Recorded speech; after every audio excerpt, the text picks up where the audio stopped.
नाजरीन, T20 world cup का सबसे बड़ा टाकरा, सबसे अहम और सबसे महंगा मुकाबला कल होगा। भारत मैच के लिए कोलंबो के स्टेडियम में तैयारियां हतमी मराहल में जारी हैं।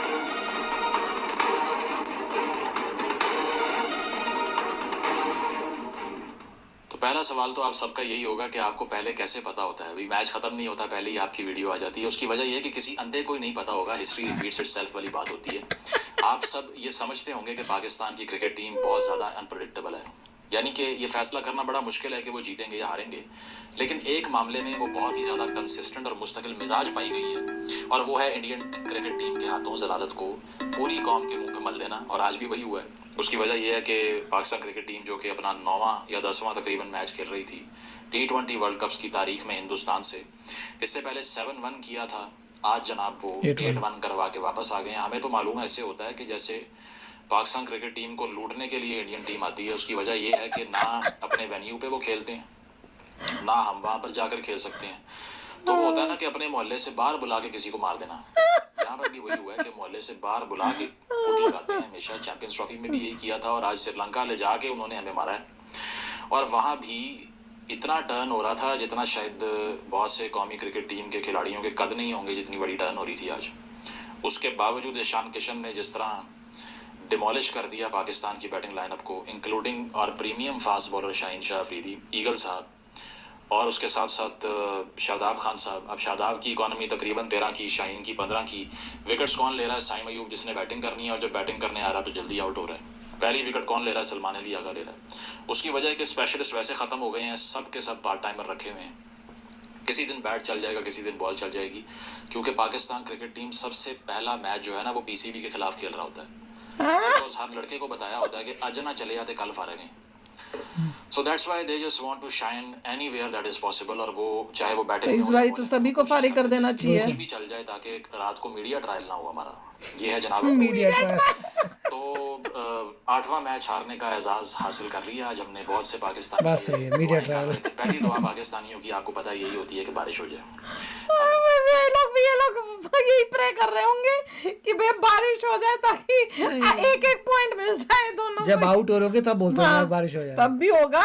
और जब उनको दिखा होगा कि भैया और भी बुरा हाल हो रहा है टीम का, तब भी हो रहा होगा इनका। और ये तो मैं तो सोच रही हूँ इनकी पाकिस्तान की टीम तो अब डर रही होगी वापस जाने के लिए कि कैसे जाए पाकिस्तान हार के।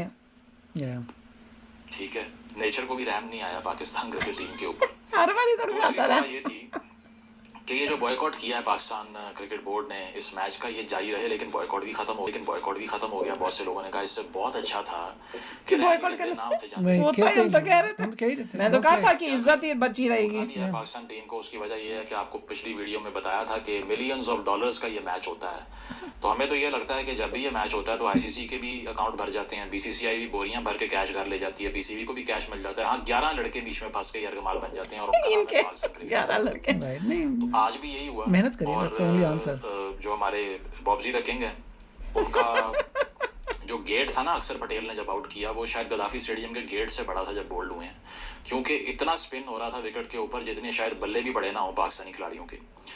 और उसके बावजूद हमने अपने express fast bowler Shaheen Shah Afridi से जब लास्ट ओवर करवाया तो उसमें उनकी टेक्निक देख लें। पहले ओवर्स में देख लीजिए, ईशान किशन ने डिमोलिश करके रख दिया आपकी बॉलिंग लाइनअप को। ये विकेट जो थी 120 से ऊपर की नहीं थी जितना इस पे टर्न था। उसके बावजूद वी गॉट कैरिड अवे और बुरी तरह मार भी खाई। तो जनाब सिलेक्शन की अगर हम बात करें इस पूरे टूर्नामेंट के अंदर, तो आपको एक कंसिस्टेंट चीज़ दिखाई देगी कि ना मिडल ऑर्डर है, पावर प्ले रोल्स किसने खेलने हैं ये नहीं पता, और इसके साथ साथ जो रेपुटेशन और हिस्ट्री है, जो स्टैटिस्टिक्स हैं पुराने, उनकी बेसिस पे प्लेयर सेलेक्ट कर रहे हैं, सिर्फ करंट फॉर्म की बेसिस पे नहीं कर रहे। और इसमें बहुत सी मिसालें आपके सामने हो सकती हैं। बाबर आजम की अगर हम बात कर लें तो नो डाउट कि उन्होंने बहुत स्कोर किया है T20 में। Is one of the highest run getters in T20 internationals, but his recent form has been absolutely 120 का स्ट्राइक रेट करके आप इनिंग एंकर करते रहते हैं, तो बाबर जब सेट होता है ना तो 20 ओवर खत्म हो जाते हैं। मसला ये है। दूसरा ये है कि उस्मान खान का भी वही रोल है जो बाबर का है, उसको एंकर करने का। सारी एंकर बना दिए जनाब इन्होंने, मारना किसने ये पता नहीं है। फ़खर जमान साहब वैसे इनकंसिस्टेंट थे, स्ट्राइक रेट और फॉर्म उनकी फारिग थी, उन्हें खिलाना है नहीं खिलाना, people were in two minds.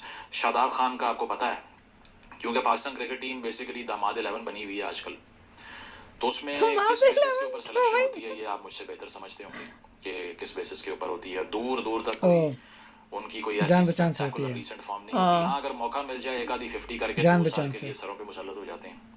Fitness का आपको शादाब की अच्छी तरह पता है, पिछले 4 साल से लोअर बैक की इंजरी है, नहीं ठीक हो रही, लेकिन खेलेगा वही खेलेगा। करप्शन की बात हो रही है। इसके अलावा एक बहुत बड़ी गलती लोगों ने कहा ये की है हमने कि हमने हारिस रऊफ को नहीं खिलाया, जो कि मेरे नज़दीक तो खैर बड़ी अच्छी चीज़ थी, बेहतरीन थी, क्योंकि हारिस का एक टैलेंट ये है कि वो पूरे टूर्नामेंट में आपको बहुत आउट करके देगा, डोमिनेट करेगा, स्लेजिंग करेगा, बाउंसर मारेगा, लेकिन जो क्रूशल मैच होगा ना उसमें ऐसी कुट खाता है कि सदियों कौम याद रखती है उसके बाद।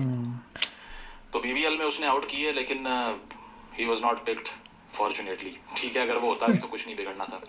रिजवान का केस अब आप देख लें कि उसके बारे में भी नहीं इल्म के इसको खिलाना है या नहीं खिलाना, ये पेस अप कर देगा इनिंग्स को, ये कंसिस्टेंट भी है, लेकिन उसको इग्नोर किया गया, उसकी जगह उस्मान खान को प्रेफर कर लिया जिसका T20 इंटरनेशनल का एक्सपीरियंस कितना, जरा जाके गूगल जरूर उस्मान ने ठीक खेला शायद।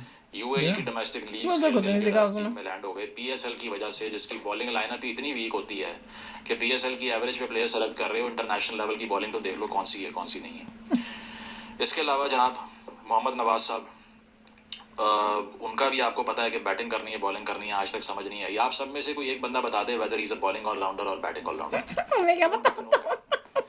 और 11th ऑवर तक ये नहीं मालूम था उन्होंने खेलना है नहीं खेलना। दूसरा ये है कि नसीम शाह साहब को आप देख लें, अब फिटनेस के हालात ये हैं कि 2 साल से नसीम शाह को शोल्डर की इंजरी है। Been seen in the form that he used to be when he debuted afterwards. वो उसके ऑस्ट्रेलिया के स्पेलर इंग्लैंड के खिलाफ फाइनल में T20 में स्पेल जो था उसी की हाइलाइट्स देख के गुजारा करें, आप सारे सो जाएं आराम से। कोई खबरदार आपने नया बड़ा स्पेल उससे एक्सपेक्ट किया तो उसको लेकर आ गए, लेकिन इन फॉर्म कोई फुल टाइम फास्ट बॉलर आपके पास है ही नहीं। ठीक है, सलमान मिर्ज़ा को आप लेके गए, खिलाया नहीं उसको। बेशक वो स्पिन विकेट थी, लेकिन उसके बावजूद किसी को ये नहीं पता कि मैंने कल खेलना या परसों खेलना या नहीं खेलना। बुमराह भी तो खिला लिया ना उन्होंने, लेकिन हमें तकलीफ थी कि नहीं फास्ट बॉलर होना ही नहीं चाहिए। खिलाया किसको? शाहिनशाह अफरीदी को। आप सबको मालूम है कि उसका भी वो पेस नहीं है जो था, उसको नी की इंजरी है। बैश लीग के अंदर वो अभी खेल कर आया, आधी लीग उसने इसलिए मिस कर दी कि नी में इशू था। इंडिया के अगेंस्ट मैच पे भी वो नी को उसके ऊपर इतनी बड़ी आपको बैंडेज लगी हुई दिखाई दे रही थी और वो कर भी रहा था। अब जब लैंडिंग ही नहीं उसकी हो रही तो पेस कहाँ से आएगा और जो है वो रिप किधर से होगी,